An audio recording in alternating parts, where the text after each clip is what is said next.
So first of all, good afternoon to everybody, and thank you so much to CSD, particularly Govind and Dr. Nityananda for inviting me. And I think this is the occasion of International Women's Day. So greetings, and probably my presentation, I will try and make it a little more celebratory to see actually what rural women have done despite all the constraints. And on Govind's request also to look a little bit about policy and see where policy has helped, but what more can be done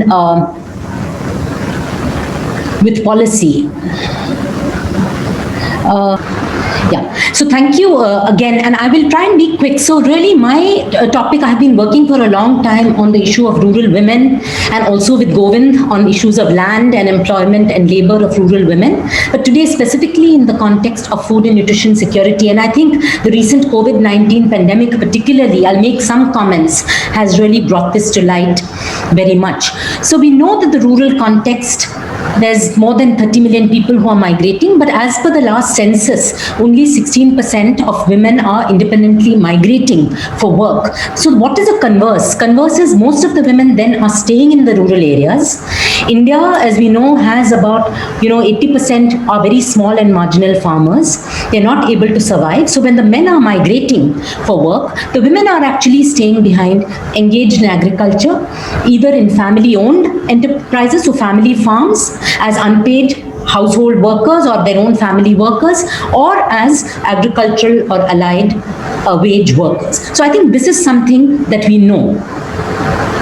I think today, International Women's Day, I should actually make a remark that over the last 40-50 years, since 1975, which was the first International Women's Year, the inequality between men and women was recognized globally. I think we have made a lot of progress in terms of gender equality, at least awareness about gender equality. Across the world, we find progressive policy change for women's rights. I think Venkat commented on a few of the policies, even in India itself, whether it is the political empowerment at the grassroots level, Panchayati Raj, which happened in 1992-3, even though we haven't had the women's participation in parliament bill as yet, which is indeed a shame. But there has been inheritance to property, including agricultural land. There has been the right to education. There has been the law against domestic violence. And the most recent and most relevant from the perspective of my talk is actually the National Food Security Act 2013, which was interesting because it recognized women as central to food security. So within the National Food Security Act, perhaps the only act in India which recognizes that for the purposes of this act, that woman would be considered as the head of the household. So she would be the, the recipient of the food security. However, a number of challenges, of course, do remain, and some of them I will allude to as we go along. One thing that I would like to say is that just building on some of the research that I did about the structural changes and the agricultural transformations that are taking place, that we find with this context of, mostly women are managing farms, that there is an intensification of labor of women, which has impacts on food security and nutrition. So this was a small study that I had done in Koraput in Odisha and Wardha in Maharashtra, where we did time use and diet surveys with 60 households, both husbands and wives, across 3 seasons, because agriculture, of course, is very seasonal, planting, harvesting, and lean. And the results were quite stark. And of the overall work, when we did a time use survey, that women were doing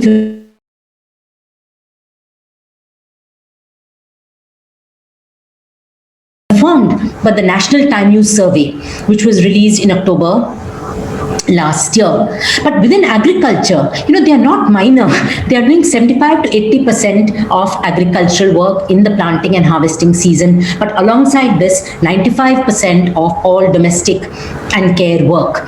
The time deficits of care are more intensive for women from landless and marginal households in particular, because they have to go for wage labor. So while women in their own households, they can family farms, they can adjust and come home in between, but when they are going for wage labor, they can't do that. Almost 30% decline. So this helps us understand the recent results from the National Family Health Survey, which was just a few weeks ago, that actually child nutrition has gone down in India after 1990 899 in 2019-20, the child nutrition figures have worsened or have plateaued. And this can be explained by the fact that the women's care work or the women's work in food security, in transforming the food into cooking it, collecting the firewood, feeding it, is really squeezed. And women's own health, they encounter, this is actually globally, seasonal weight loss is much higher for men, but in India, we find a situation where seasonal weight loss is much greater for women compared to men, because they're doing intense activity during these seasons, but have reduced consumption. So a big challenge I feel is the lack of recognition of rural women as farmers, and this has implications in terms of devaluation or invisibility of women's work. So I think Venkat quoted the figure of declining labor force participation, but I think some of us firmly believe that actually women are working even harder than before, but it is just that their work is invisible. It is not being counted in our national statistics. Secondly, as I said, I just spoke about agriculture and farming, that they're doing 80% of the work. But in terms of land titles, as Govind knows, has done a lot of research as well, only 13% as per agricultural census.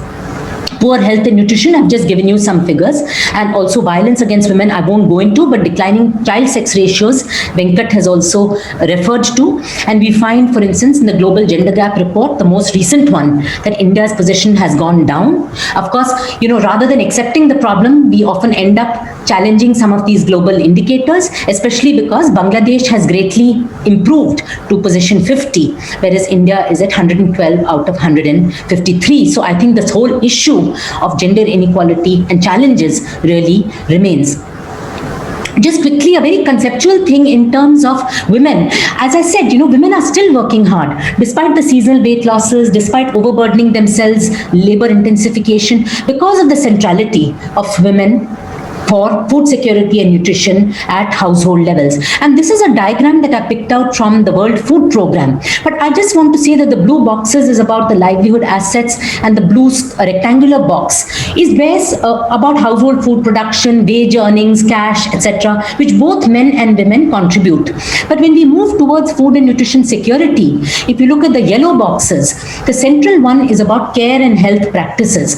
So alongside the household food access, to actually be food secure, this care and health practice is very important, and this is centrally on women's heads, if you like, and women recognize it, and that is one reason they intensify their own labor in order to meet this. The third yellow box, of course, refers to the structures, which is the health and hygiene conditions, the water, the sanitation, the care services, and so on. And it is a bit disappointing that in the recent budget, there has actually been some pullback on some of this funding or budgets for the women and child, for Anganwadis, for health workers, for the Ujjwala program, and so on. So I think this is the third, which is actually going to negatively affect women. Just one brief about the impacts of COVID-19.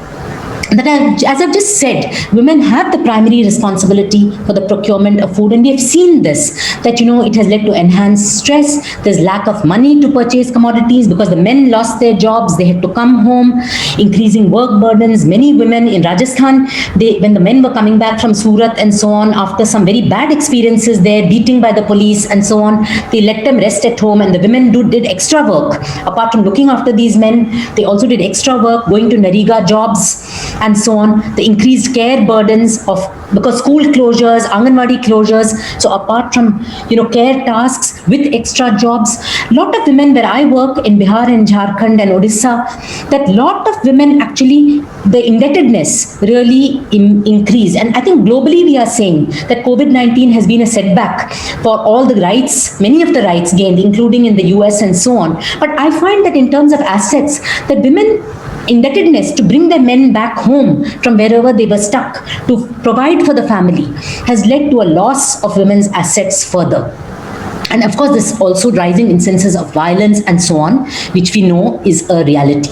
But having said that some of these challenges, I want to be on a more positive note about experiences, some examples of grassroots women's leadership, that despite all the obstacles, I think women don't lose hope. They're very resilient and they fight back. And how are they actually fighting back, and what can we do to support them? So I will not go into the NGO Anandi, but they have an interesting model of women's leadership. It is a non-governmental organization linked to empowerment, which is very much based on mobilization and collective action on issues of food, health, work, getting positions into local governance like Gram Panchayats, empowering women in Gram Panchayats, enabling them to negotiate with the government and so on, and also building some level of collective assets. But this is still at the level of claiming rights, which is very, very important.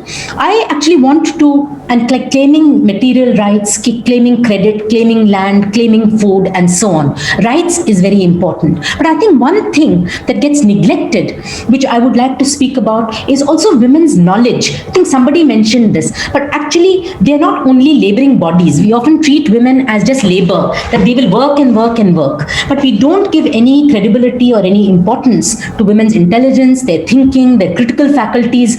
I think Govind spoke about capabilities. And I think there is a lot about traditional knowledge, women's knowledge, particularly in farming, which is not recognized, I think, even by the NFSA or any of the other acts. So just two examples I want to give you. One is of the community-based natural farming in Andhra Pradesh, which I had an opportunity to visit, and this they are doing it as a state-level program. But this really built on Andhra Pradesh's numerous women's self-help groups and federations which have been developed over the last 20-30 years. And what was interesting to me is that it actually is a model which is based on not only collective action but also peer learning, where they give these women in the SHGs, they actually acknowledge that these women have some knowledge about seeds, what kind of planting, what is the balance between planting for consumption versus planting for sale. So they have a mixed cropping rather than monocropping, multi-level plants, seed varieties, combination of seed varieties, some for high yielding, some for fodder, some for consumption, some for medicinal properties. And the interesting thing also of the model is they have recruited, because it's a state-run system, agricultural graduates and put them into these communities, so that they also bring agricultural sort of so-called modern scientific knowledge. And it's really a process of peer learning and peer exchange between these women and women's groups and the agricultural graduates and the others. And they also look at the whole chain of the food system, from production to nutrition. So I think this is very interesting and important model to kind of think about.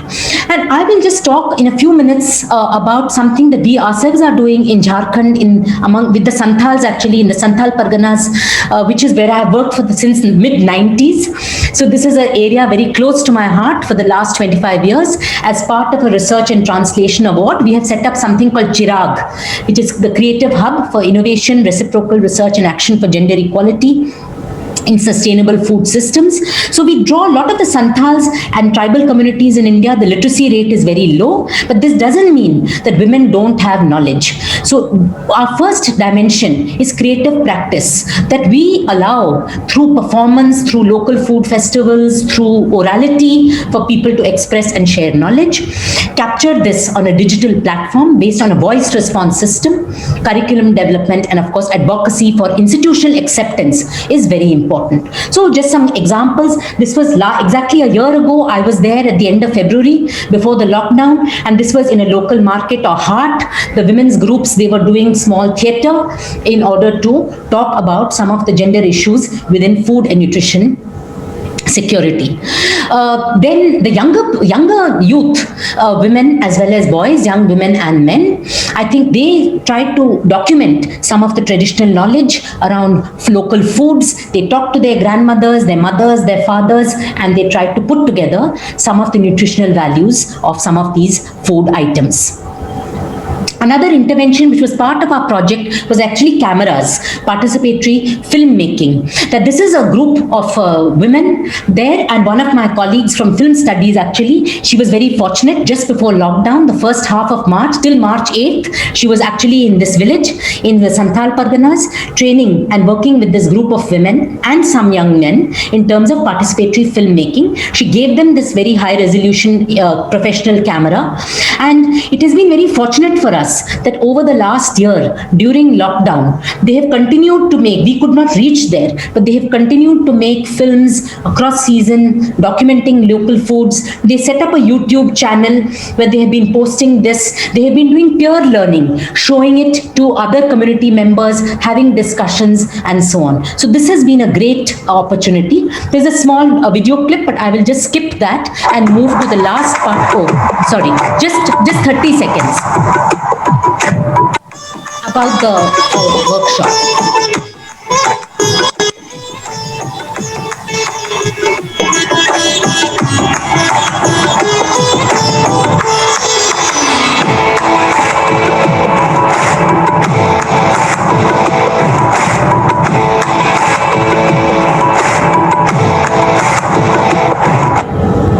So I just want to, so these people are really taken hold of this technology and they are using it.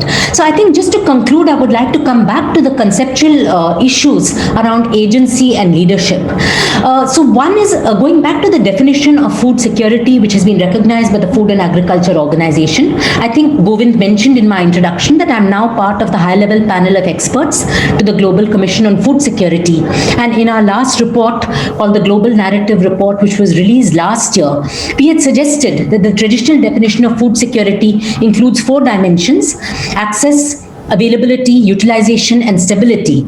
But if you actually look at the long form, we have suggested that implicitly there were 2 other dimensions, but they need to be made visible as well. We are talking about the visibility of women's work. We're talking about visibility of agency and leadership.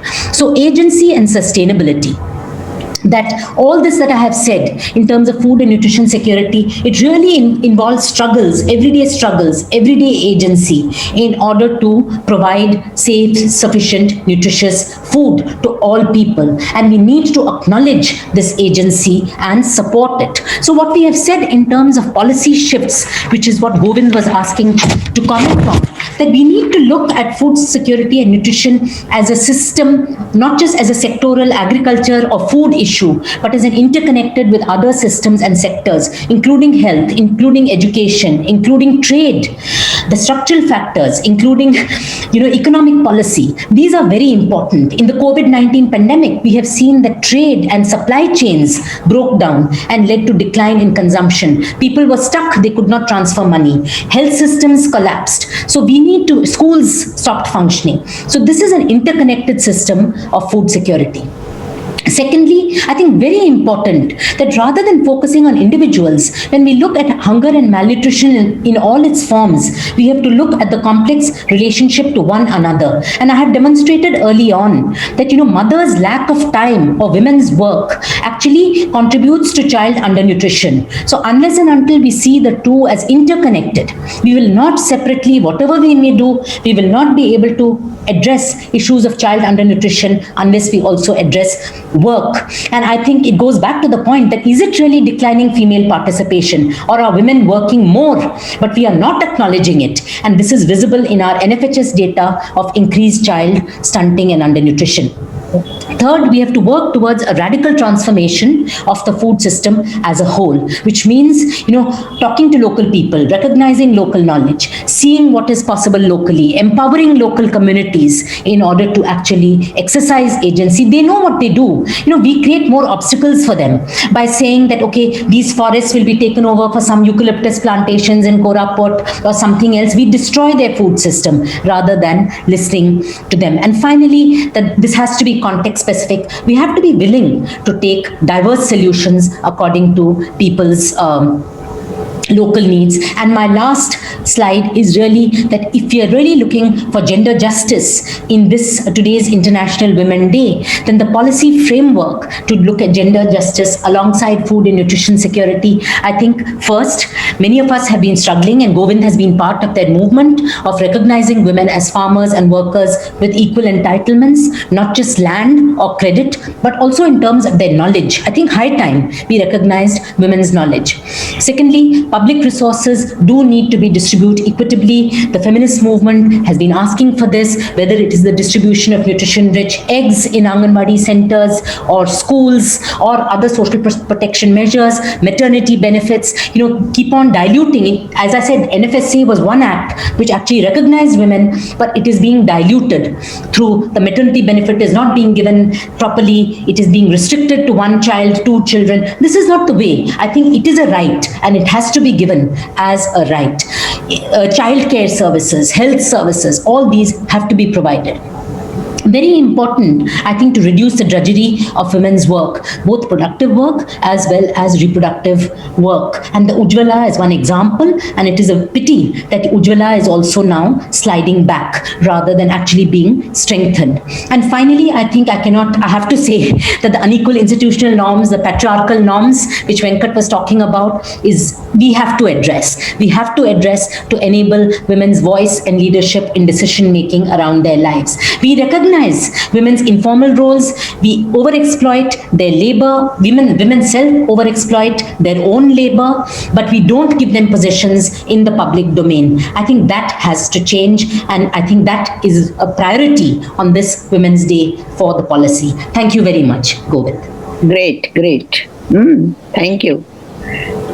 So thank you, Nitya, Professor Nitya Rao, that you really covered such a vast kind of thing. And I think the most important aspect you covered, that important thing that without recognition of knowledge, you don't recognize the agency.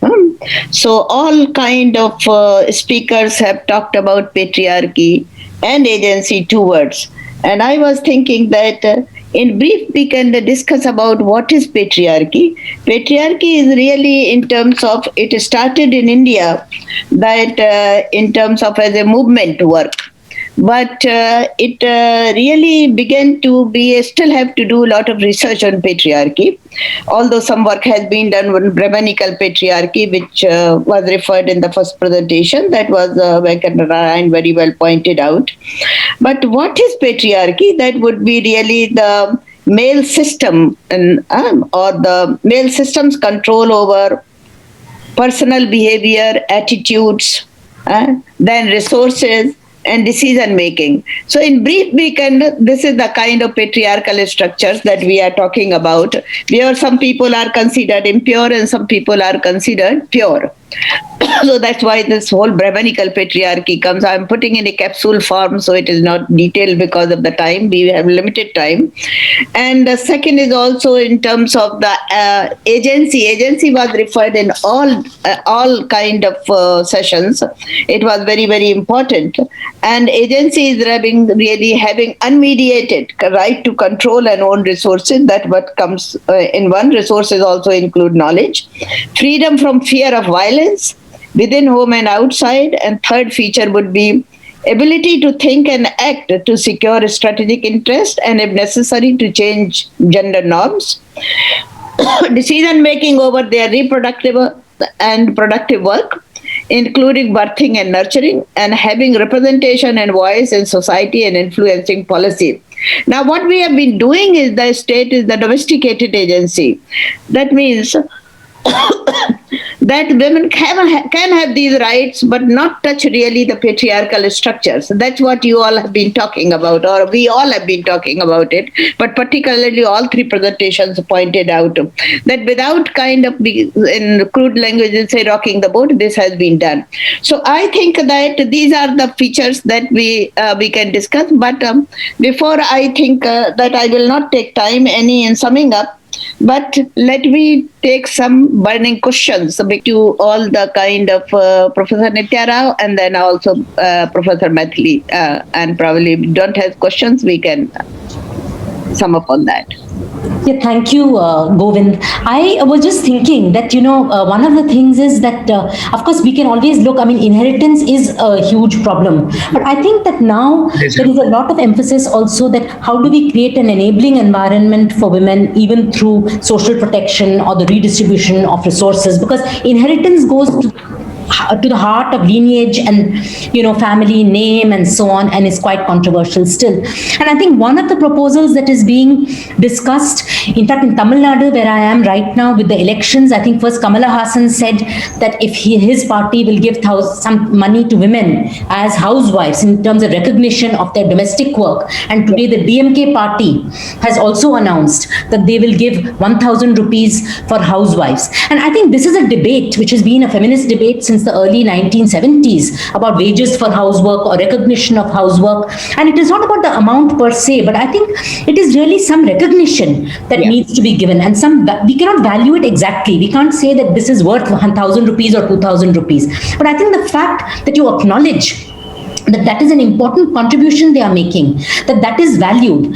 And there is, of course, the debate that will it help them to bargain or will it stereotype them as housewives. So I think that is an open debate. But I think, maybe it does, the Wages for Housework campaign and so on does believe that this kind of recognition, I mean, without getting into the amount and, how do you calculate, how do you impute value, but that it will actually give women some bargaining power in terms of being able to negotiate. Fine, we are doing this. This is also our job and it's recognized. It may be an underpaid job, and it gives them some more capacity to actually be empowered, to exercise agency, some encouragement and so on. So I think that, sometimes I feel that we have to make a balance between law as an enabling framework is required for women's rights.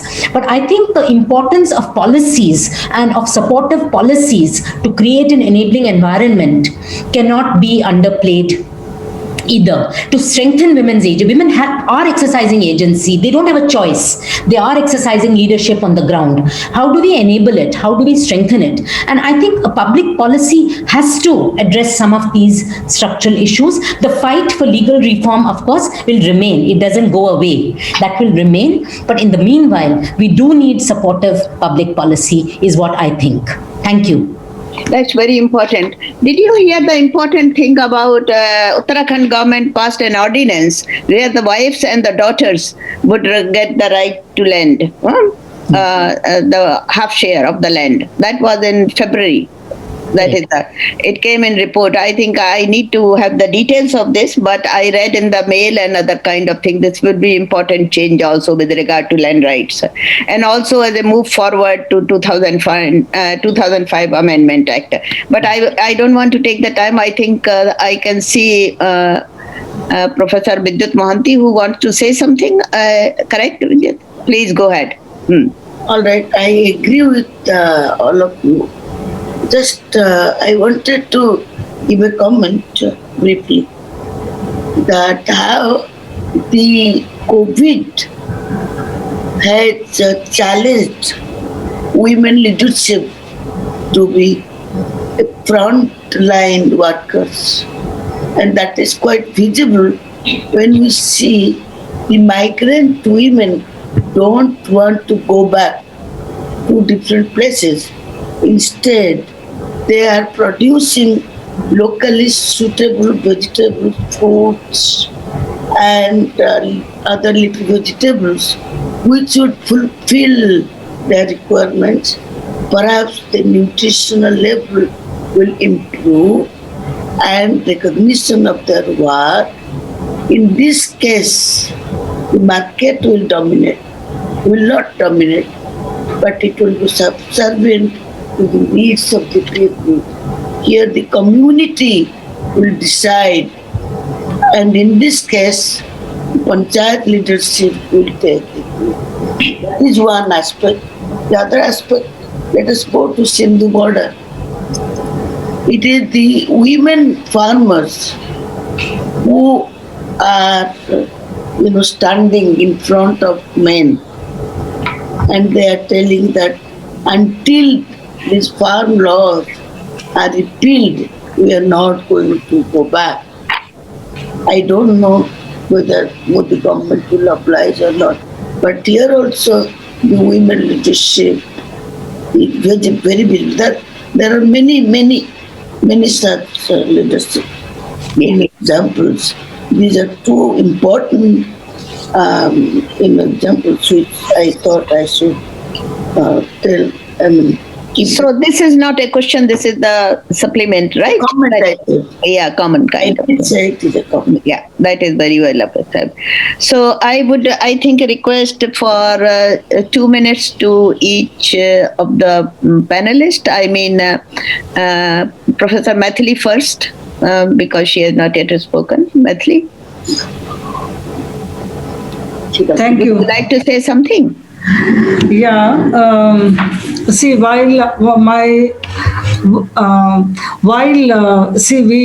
refer to women who are there in the lower rung of the society, striving hard. Those women get the attention, like maybe the farmers, maybe the Anganwadi workers, or maybe the laborers, etc. And on the other side, we have women who have excelled in the corporate sectors, and as leaders, and have led and made brought high profits for the company, and as well as made become visible. Now, the education is one sector in which women are, which kind of women enter. They are the women who are educated, who have a family background which is, fairly educated. Maybe the parents are also in the formal sectors of employment. When it comes to their leadership in the schools, that is very less talked about. So, Kirk, why in one place she asks, while women in development and gender and development speak about these two and draw examples of leadership, where are the teachers in this vid and gat? And that is something that comes to me quite often, because when we are talking about leadership, we assume that the educated, employed women in the public systems like education, or the health, or other social security networks, we really do not look at them. And here is one place where the women's struggles and the voices are unheard, despite working hard and despite leading from the front also. So in India especially, we have not made a dent in the area of leadership of school heads.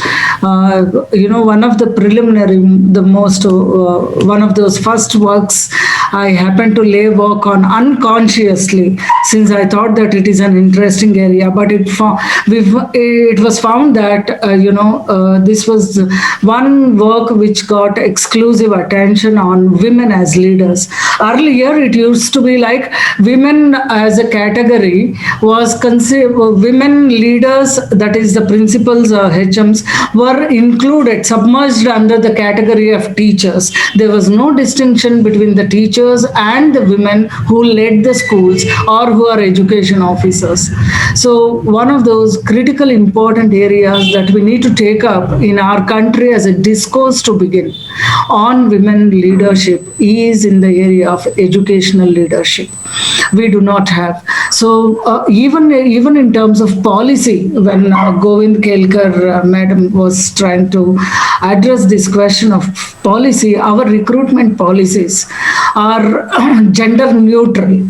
In terms of recruitment policies in most of the states, they are gender neutral. So it comes on seniority basis, or it comes through direct recruitment. If there is a merit, yes, you get in. But after having got in through the merit and through the direct recruitment competitions and all, how do these women perform? Where are they? How are they negotiating and navigating with a system which has got its own beliefs and values that are drawn from the larger society, which is mostly patriarchal? So this becomes very important when we are addressing some of the important areas of learning deficit in the country. While the women teachers are seen as very good, very appropriate to teach in the classrooms, why women are not seen as that good and appropriate to lead the schools, to lead the education systems is something to be tapped. That's the policy intervention that we need to take also. Thank you so much, Professor Mathili. I need to apologize. I have to now go for vaccine to take, and in 10 minutes I have the appointment, so which will take going to the center where I have the appointment. So Professor Nityanand has very kindly agreed to chair the session. I am sorry that I am missing this very important kind of discussion, but I'll connect with you later. So please excuse me and continue. I hand over the chairpersonship to Professor Nityanand. Professor Nityanand, please. Thank you, Professor Govind Kelkar, and hope for the best for you for your vaccination. Thank you. Hope you don't get any Reaction. I'll let you know. Thank Yeah. you. Okay, so continuing with the discussion, if anybody would have some further questions, comments. Yes, sir. Can I make a small comment over now? Okay, yes. Yeah. I agree with Professor Nitya Rao that along with the legal reformation, there has to be a policy support system, no doubt about that one. But also, we should make sure that the policy support system is also something which is going to bring about a real development in the lives of women, rather than trying to reinforce the patriarchal nature as far as the jobs is concerned. Like as we see in many of the self-development group, how the certain gender-based rules are something again reaffirmed, whatever the kind of a nature of job. To quote also, I'll try to show that only in the MSME sector, only you have around 13.6% of the women entrepreneurs over there. So that is also quite shocking. We need to increase the policy intervention, should be more inclusive in trying to expand the scope as far as the women is concerned. Even in the corporate leadership, with Professor Maithili was talking about, we have around only 11% of them in as far as the leadership position is concerned. That is also something which needs to be so. The policy reforms, policy support system also has to be oriented in such a manner that slowly we have to shed the patriarchal notions and value system associated with that one. So along with that, the legal reforms are going to bring about a lot of transformation, help women to really exhibit more of the leadership skills as concerned. That's my point. Thank you, sir. Okay. If I may just, Professor Any Nityanand, other I think, participants would like to have any comments? yeah, I'll just make a concluding comment. Mainly, I don't have anything much to add. I just wanted to thank you and thank CST for the opportunity for having this discussion today on International Women's Day. I think in India, we have seen a lot of progress, a lot of legal progress as well, especially in the 2000s. In the decade of the 2000s, there was a lot of legislation on violence. I think the Justice Verma Commission. And I think what we need to be really careful, and we need to, International Women's Day is about mobilization, about organization, about celebration. And my request to everybody is that we have to again get together to actually fight and struggle against the setbacks or the move backwards that we are seeing over the last couple of years, whether it is in terms of honor killings, whether it is in terms of violence, whether it is in terms of withdrawal of support to women, also to poor men. I would include in this that it is not only women, but when we are moving towards gender equality is what we want. We want equal opportunities in all ways. And I think that some of the pushback that is coming in India against women's rights, I think this is something we need to be really vigilant about, so that, I know that there are many more battles to be won. And I think the women's movement for the last 50 years has been fighting, has been building bridges, has been building networks with other movements. And I think even small victories. I started my career in SEWA, which is Self-Employed Women's Association, which is a trade union of women workers. And one of our mottos was that we should celebrate even small victories, because it is so difficult for women to get equality or victories. We have come a long way since then, but this time, I think, is really, people pointed out, Vidyut ji pointed out to the farmers on the Singur border. The Supreme Court judgment or the Supreme Court said that women farmers can go home, they're not farmers. I think these kind of statements is where we have to be very vigilant and very careful in order to immediately be aware of what is going on and to fight against it. I think we have to know how to choose our battles. And for me, the first battles are really that to hold on to the gains we have already made and then push forward. So with this, I would like to close and wish you all a very happy International Women's Day in solidarity. Okay, thank you. I guess we do not have any further comments and questions. I hope you all agree that we had a very interesting discussion. We started with how patriarchy works in our society, in our family, and how that kind of acts as constraint for women coming out, participating in workforce, and eventually taking up the leadership role. We also have seen, discussed that there have been situations where women are coming out in large numbers in a particular fields where women are a large number, but when it comes to leadership role, they are not chosen over men. Suddenly, men are considered to be the, more appropriate for leading even the spheres where women are in large numbers. Now, this is also linked to what was coming from patriarchy, and not just patriarchy, but in a society where equality of opportunity is by and large absent.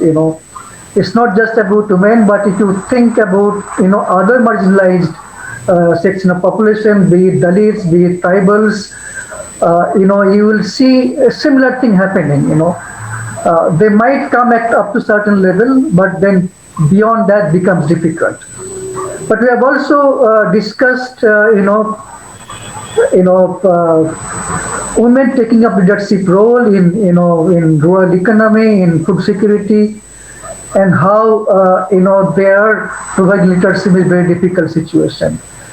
So the crux, I think, is that the major challenge is that equality of opportunity, which has also been highlighted by the speaker, that whether it's women, whether it's Dalit, whether it's minorities, whether it's tribals, and people coming from poor background in general, who are not empowered to be, from their birth, always find it difficult to go up, So because our society is very feudal also.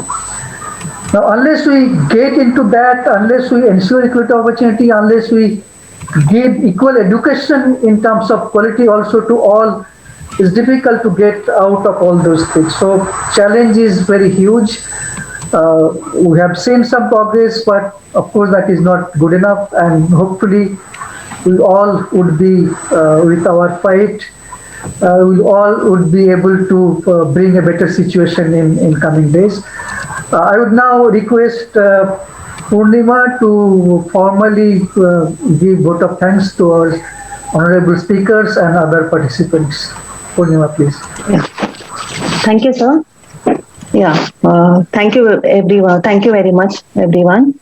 On behalf of CSD, I extend my deep sense of gratitude to Professor Nityananda for his welcome note and for setting the tone for the discussion, and also for being kind to conclude the session as well.